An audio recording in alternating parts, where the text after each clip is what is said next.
ಇವತ್ತು ಆಚರಣೆ ಮಾಡ್ತಾ ಇದ್ದಾರೆ. ದೇಶಾದ್ಯಂತ ಎಲ್ಲಾ ಜಿಲ್ಲಾ ಕೇಂದ್ರದಲ್ಲೂ ಇವತ್ತು ರೈತರ ಪರವಾಗಿ ಕಾಂಗ್ರೆಸ್ ಪಕ್ಷ ಈ ಒಂದು ವಿನೂತ್ನ ಹೋರಾಟ ಹಮ್ಮಿಕೊಂಡಿದೆ. ಯಾಕಂದ್ರೆ ದೇಶದಲ್ಲಿ ರೈತರಿಗೆ ಅತ್ಯಂತ ಸಂಕಷ್ಟದ ಪೀರಿಯಡ್ ಅಂದ್ರೆ ಇದೆ.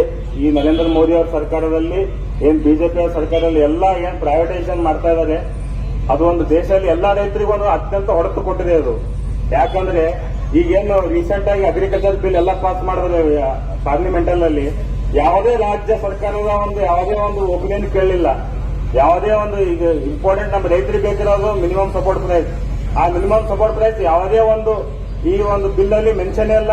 ಮತ್ತೆ ಯಾವುದೇ ಒಂದು ರಾಜ್ಯ ಸರ್ಕಾರಗಳ ಗಮನಕ್ಕೂ ತಂದಿಲ್ಲ ಅವರು ಯಾವ ರೀತಿ ಮಾಡ್ಬೇಕಂತೇಳಿ. ಈಗ ಇದು ಫಾರ್ ಎಕ್ಸಾಂಪಲ್ ನಾವು ಕರ್ನಾಟಕ ತಗೊಂಡ್ರೆ ಇದು ಅಗ್ರಿಕಲ್ಚರ್ ಬಿಲ್ ಎಷ್ಟೊಂದು ಹೊಡೆದು ಕೊಡ್ತಾ ಅಂದ್ರೆ ನಮ್ಮ ರಾಜ್ಯದ ಎಪಿಎಂಸಿಗಳಿಂದ ಪ್ರತಿ ವರ್ಷ ಏನಿಲ್ಲ ಅಂದ್ರೆ ಒಂದು 600 ಕೋಟಿ ವರಮಾನ ರಾಜ್ಯ ಸರ್ಕಾರಕ್ಕೆ ನಷ್ಟ ಆಗ್ತದೆ. ಸರ್ಕಾರದ ಸಚಿವರೇ ಒಪ್ಕೊಂಡಿದ್ದಾರೆ.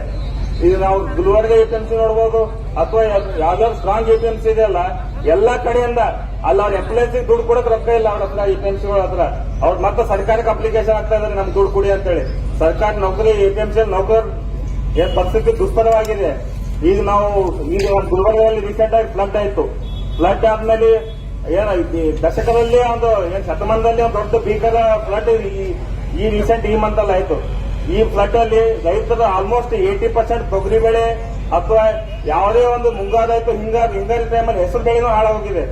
ಹೆಸರು ಖರೀದಿ ಕೇಂದ್ರ ಚಾಲು ಮಾಡ್ಬೇಕಂತ ನಮ್ಮ ಜಿಲ್ಲಾ ನಾಯಕರು ಎಲ್ಲರೂ ಕಲಿತು ಒಂದ್ 5 ಸತಿ ಮುಖ್ಯಮಂತ್ರಿ ಲೆಟರ್ ಬರ್ತಾರೆ, ಹೆಸರು ಖರೀದಿ ಚಾಲು ಮಾಡಿದ್ರಿ ಅಂತೇಳಿ. ಅದು ಹೆಸರು ಬಂದು ಅಡಪ್ನೆ ಬಂದು ಮಾರಾದ್ಮೇಲೆ ಚಾಲು ಹೋಗಿ ಇನ್ನೊಂದು ರಿಜಿಸ್ಟ್ರೇಷನ್ ಚಾಲು ಇಟ್ಟಾರ. ಈಗ ಚಾಲು ಮಾಡ್ತಾರೆ ಯಾರು ಖರೀದಿ ಮಾಡಕ್ ಕುಡ್ಲಕ್ ರೈತರೇ ಇಲ್ಲ ಅಂತ ಒಂದು ಪರಿಸ್ಥಿತಿ ಬಂದದ.